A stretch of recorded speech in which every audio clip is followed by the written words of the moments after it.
হঠাৎ আমিরে জামাত বাংলাদেশ জামাত ইসলামীর আমির ডাক্তার শফিকুর রহমানের বিরুদ্ধে সিরিজ এবং পরিকল্পিত প্রপাগান্ডা শুরু করেছে চরমোনাইর লোকজন। জামাত ইসলামীর আমিরের বক্তব্য কাটছাট করে প্রচার করে আমিরে জামাতকে বিতর্কিত করার অপচেষ্টা করছে চরমোনাই। আমরা এর জবাব দিব এবং জামাত যে সঠিক, যে ইস্যুতে চরমোনাই এখন প্রপাগান্ডা শুরু করেছে ওই ইস্যুতে জামাত ভুল ত্রুটির ঊর্ধ্বে নয়, কিন্তু চরমোনাই যেটাকে ভুল বলে অপপ্রচার চালাচ্ছে সেই ক্ষেত্রে জামাত সঠিক। এটা বুঝতে মুফতি, মুহাদ্দিস কিংবা কোনো গবেষক হওয়ার দরকার নেই। একেবারে সিম্পলি একটু মাথা খাটালে আপনি বুঝতে পারবেন যে জামাত সঠিক। দর্শক, আমিরে জামাত সাতক্ষীরায় আজকে একটা প্রোগ্রামে বক্তব্য দিয়েছেন। সেই প্রোগ্রামের একটা বক্তব্য ছিল এরকম, যেটা নিয়ে ঢাকা পোস্ট আলাদা নিউজ কার্ড তৈরি করেছে।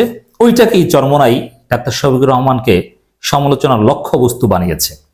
আমরা নেপথ্যের রহস্য খোঁজার চেষ্টা করেছি যে চরমোনাই হঠাৎ করে এই মুহূর্তে আমিরে জামাতের বক্তব্য কাটছাট করে প্রচার করার কথা নয়, কিন্তু কেন করছে।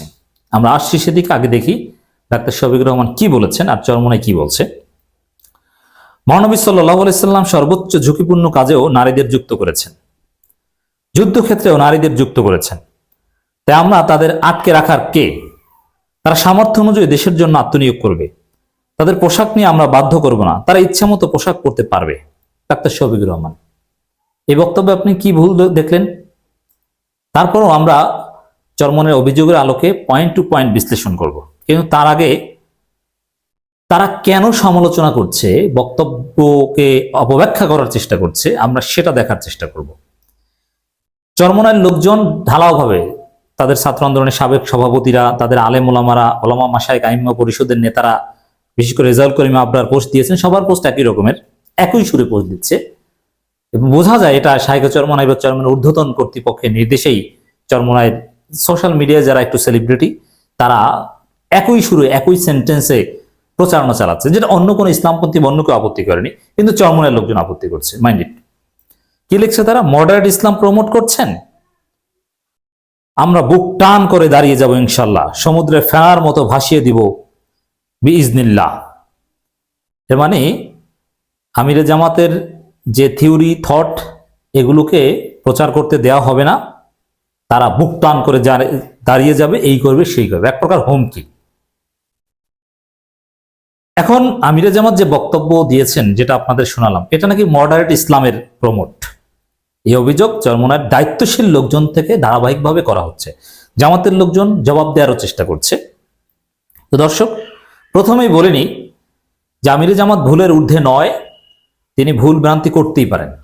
তার বক্তব্যের সমালোচনা আমরা করি, যেমন আওয়ামী লীগকে বারবার ফেসিস্ট বলা পছন্দ করি না, অমুক তমুক, আওয়ামী লীগ নিষিদ্ধের পক্ষে নয়, আওয়ামী লীগ নির্বাচনে অংশগ্রহণ করুক, এই যে অবস্থানগুলো, এগুলো আমিরে জামাতের ভুল বক্তব্য। ডেফিনেটলি আমরা এগুলো সমালোচনা করি। আমিরে জামাত ফেরেশতা নন। রাজনীতিতে যারা বক্তব্য দিবেন ভুল ত্রুটি হবেই। এবং চরমোনাই কিছু কিছু দিকে সঠিক রাজনীতি করছে, এটা আমি অ্যাপ্রিসিয়েট করছি। এই যে কিছুক্ষণ আগে আপনারা অনেকে শুনেছেন আমি বক্তব্য দিয়েছি যে ইসকনের বিরুদ্ধে চরমোনাই স্পষ্টবাদী বক্তব্য দিয়েছে, এটা চরমোনাই সঠিক রাজনীতি। ভারতের বিরুদ্ধে চরমোনাই স্পষ্টবাদী বক্তব্য দিয়েছে, প্রথম আলো ডেইলি স্টারের বিরুদ্ধে চরমোনাই স্পষ্টবাদী বক্তব্য দিয়েছে। এগুলোকে আমরা অ্যাপ্রিসিয়েট করেছি। ইট মিনস আমিরে জামাত ভুল করলে তার বিরুদ্ধে আমরা বলি, চরমোনাই সঠিক করলে আমরা সেটাকে সঠিক বলি।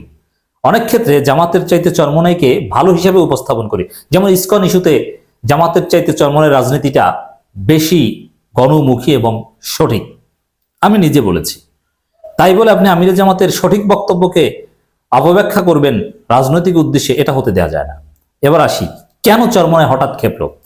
চরমোনাইয়ের সাথে জামাতের কিন্তু একটা আন্ডারস্ট্যান্ডিং হয়ে গিয়েছিল, একটা জোট পর্দার অন্তরালে হয়ে গিয়েছিল।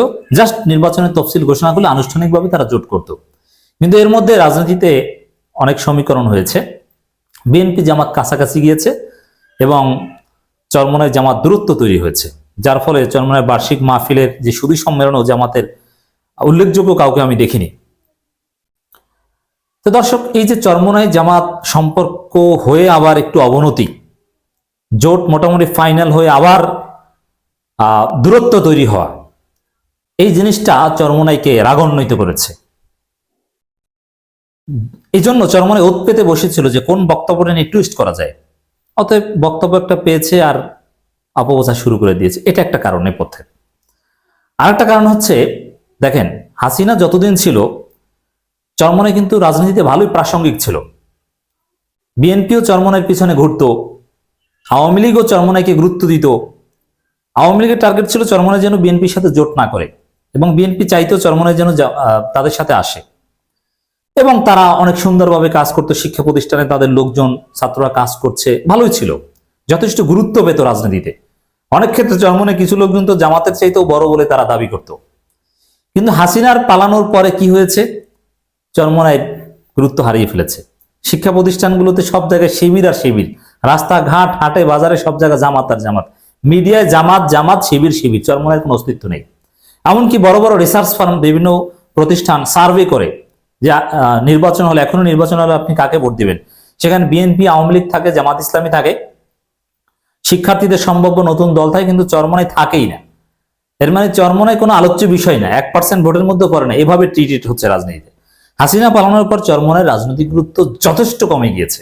হাসিনা যতদিন ছিল চরমনাই গুরুত্বপূর্ণ ছিল।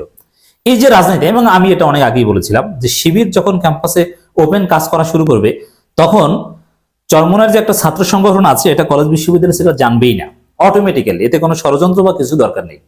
এখন দেখছেন না শিক্ষা প্রতিষ্ঠানে শিবিরে গণজোয়ার, আর চরমনাইয়ের আলাদা কোনো নিউজ কোথাও দেখেন? দেখবেন না। এটা আমি অনেক আগে বলেছিলাম। তো এই যে বিষয়টা, যে 5 আগস্ট পট পরিবর্তনের পর সব দিকে, সব জায়গায় জামাত শিবির, মিডিয়ায় চারদিকে জামাত শিবির হাইপ, আর চরমনাই ভ্যালুলেস হয়ে গিয়েছে, গুরুত্বহীন হয়ে গিয়েছে, অপ্রাসঙ্গিক হয়ে গিয়েছে। বরং আমরা টুকটাক আলোচনা করে তাদের প্রাসঙ্গিক রাখি। তাছাড়া রাজনীতিতে তারা প্রাসঙ্গিক থাকার মতো কোনো কাজ করতে পারছে না, মিডিয়া কভারেজও পাচ্ছে না। তো এতে জামাতের প্রতি তাদের ক্ষোভটা প্রচন্ড। এই জন্য আমি আগেই বলেছি যে জামাত বিরোধিতা না করলে চরমনাইয়ের রাজনীতি থাকে না। অতএব অনিবার্যভাবে এই ক্যালকুলেশন অংশ হিসাবে জামাতের বিরুদ্ধে বিভিন্ন বক্তব্য তারা দিবে, এই জন্য ওত পেতে বসে থাকবে। এটা স্বাভাবিক ছিল এবং সেটাই হয়েছে। আশা করি নেপথ্যের কারণটা বোঝাতে পেরেছি। দেখেন পীর সাহেব চরমনাই, শাহেখের চরমনাই আলাদা কোনো আলোচনা দেখেন সোশ্যাল মিডিয়ায় তাকে নিয়ে? সব আলোচনা ডাক্তার শফিকুর রহমানকে নিয়ে, সব হিসাব নিয়ে ডাক্তার শফিকুর রহমানকে নিয়ে। এটা তারা মানতে পারছে না। এজন্যে ডাক্তার শফিকুর রহমানের একটা সঠিক বক্তব্যকে অপব্যাখ্যা করার কারণ এটা। এবার দেখেন ডাক্তার শফিকুর রহমান যা বলেছে সেটা মডারেট ইসলাম কিনা, না পিওর ইসলাম। মহানবী সাল্লাল্লাহু আলাইহি ওয়াসাল্লাম সর্বোচ্চ ঝুঁকিপূর্ণ কাজও নারীদের যুক্ত করেছেন, এটাকে মিথ্যা কথা?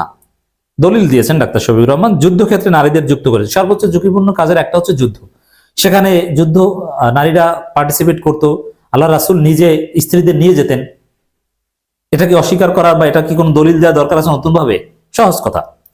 এমনকি আল্লাহ রাসূলের মৃত্যুর পরে আয়েশা রাদিয়াল্লাহু আনহা, তার নেতৃত্বে যুদ্ধ হয়েছে, নেতৃত্ব দিয়েছেন তিনি একটা গ্রুপের। তাই আমরা তাদের আটকে রাখার কে? এখানে আপনি মডারেট ইসলামের কি দেখলেন? তাহলে আপনার কি বোঝাতে চাচ্ছেন? নারীদের আটকে রাখবেন? তাহলে আপনার কেন সমালোচনা করছেন? কেন ডাক্তার শফিকুর রহমানের বক্তব্যকে মডারেট বলছেন? তারা সামর্থ্য অনুযায়ী দেশের কাজে আত্মনিয়োগ করবে। এখন চরমনাই এই বক্তব্যের বিরোধিতা করা মানে কি? দেশের কাজে কি নারীরা আত্মনিয়োগ করবে না নাকি? আপনাকে ঘরে আটকে রাখতে চান? তাহলে বলেন যে নারীদেরকে আপনার ঘরে আটকে রাখতে চান।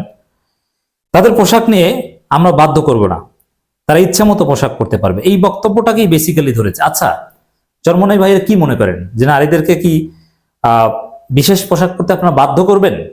বাধ্য করা কি আদৌ সম্ভব? ইসলাম কোথায় বলেছে বাধ্য করতে হবে? রাষ্ট্র হিসাবে আপনি বাধ্য করতে পারেন কিনা? হ্যাঁ, বাবা তার মেয়েকে বাধ্য করবে, স্বামী তার স্ত্রীকে বাধ্য করবে, এখানে কিন্তু এই আলোচনা না। আমির জামাত কি নিয়ে বক্তব্য দিয়েছিলেন, তার বক্তব্যের এর আগের অংশ যদি দেখেন, তারা যদি ক্ষমতায় যায় জামাত ইসলামী কেমন বাংলাদেশ গড়বে, বাংলাদেশে কারা কি অধিকার পাবে, যারা পরিষ্কার পরিচ্ছন্নতা কর্মী তারাও ভিআইপি, অমুক তমুক নানান বিষয়ে কথা বলেছে, নানান শ্রেণী পেশার মানুষের অধিকার নিয়ে এক ধরনের নির্বাচনী প্রতিশ্রুতি টাইপের বক্তব্য দিচ্ছেন। এখানে স্বামী হিসাবে কিংবা বাবা হিসাবে নয়, রাষ্ট্রপ্রধান হিসাবে দিয়েছেন। তা রাষ্ট্র নারীদেরকে কি বাধ্য করবে? কোন নারী কি পোশাক পরবে এটা কি রাষ্ট্র ঠিক করে দিতে পারবে? কোথায় আছে এই বিধান? আপনি কেন মডারেট ইসলাম বলছেন? তারা ইচ্ছা মতো পোশাক পরতে পারবে। হ্যাঁ, ইচ্ছা মতো পোশাক পরতে পারবে। আপনি বাধ্য করবেন মোরাল পুলিশিং, আপনি নানান যুক্তি দিবেন, ইরানের যুক্তি দিবেন, এটা শরীয়ত না। কোনো দলিল নাই যে নারীদেরকে একটা নির্দিষ্ট পোশাক পরতে বাধ্য করতে পারে। বরং এই বক্তব্যটা দেয়া আমির জামাতের জন্য জরুরি। কেন জরুরি? এখন ইসলামের পক্ষে একটা গণজোয়ার, মানুষ আওয়ামী লীগ বিএনপি চায় না, এখন নতুন কাউকে চায়। এই জন্য ইসলামপন্থীদের জন্য একটা সুযোগ। অনেক নারী, আপনারা দেখেছেন এক সিনেমা অ্যাক্টিভিস্টের একটা সাক্ষাৎকার, যে জামাত ক্ষমতা আসলে তো আমরা শুটিং করতে পারবো না, ঠিক আছে তাহলে আমরা ভালো ভালো শুটিং করবো। তখন একটা মিসকনসেপশন, জামাত ক্ষমতায় আসলে মনে হয় বা ইসলামপন্থীর ক্ষমতায় আসলে মনে হয় নারীরা চাকরি করতে পারবে না, এই কারণে ভোট দেয় না। অথচ তারাও জানে যে এরাই ভালো। এই জন্য তাদের বাস্তবতাটা বুঝাতে হবে, আপনাদের উপর কোনো কিছু বাধ্য করা হবে না। তাহলে জামাত কি করবে? জামাত উৎসাহিত করবে, নৈতিক শিক্ষা দিবে, দাওয়াত দিবে যে আপনার স্বাধীন পোশাক পরা দরকার, পর্দা করা দরকার, এবং সাংগঠনিকভাবে যাদের উপর জুরিসডিকশন আছে জামাতের, তাদেরকে জামাত এক প্রকার বাধ্যই করে। এবং সেই বাধ্য করাটা মানে কি, সেখানেও কিন্তু স্বাধীনতা। যেমন জামাতের রোকন যারা হয়, মহিলা রোকন, তাদেরকে খাস পর্দা করতে হয়, মুখ খোলা রাখতে পারে না তারা। এখন কেউ যদি বলে যে আমি রোকন থাকবো না, আমি চলে যাব, জামাত কি তাকে বেঁধে রাখবে? তার স্বাধীনতা। তবে জামাতের রোকন হতে হলে জামাতের নিয়ম মেনে চলতে হবে, খাস পর্দা করতে হবে। আপনি জামাতের রোকন বা জামাতের জনশক্তির দিকে তাকান, মহিলা তারা কি খাস পর্দা করে না? তাহলে পর্দা সম্পর্কে জামাতের বিধান কি? খাস পর্দা করা, মুখ ঢেকে রাখা। যে মুখ ঢেকে রাখাটাকে আমরা অনেকে জরুরি মনে করি না, কিন্তু জামাত এটাকে জরুরি মনে করে, তারা এটা বাস্তবায়ন করে, আমল করে। অতএব আপনি জামাতের ক্ষেত্রে মডারেট ইসলাম প্রচারের অভিযোগ কোথা থেকে পেলেন? বরং আপনাদের যে মডারেট ইসলামের অভিযোগ দেয়, এটা ইসলামপন্থীদের জন্য ক্ষতিকর। মানে এরকম একটা মেসেজ যাবে যে না, আমরা ভেবেছিলাম ডাক্তার শফিকুর রহমানের বক্তব্য থেকে না, ইসলামপন্থীর ক্ষমতায় আসলে মনে হয় নারীদের উপর কোনো কিছু বাধ্য করা হবে না, কিন্তু না, চরমনের বক্তব্যে দেখলাম তো না, তারা তো বাধ্য করবে, আমাদেরকে তো ঘরে আটকে রাখবে। এভাবে আপনারা ইসলামপন্থীদের ক্ষমতা আসার রাস্তা আটকে দিচ্ছেন। আশা করি চরমনের প্রোপাগান্ডার ins and out, pros and cons জবাব পেয়েছেন।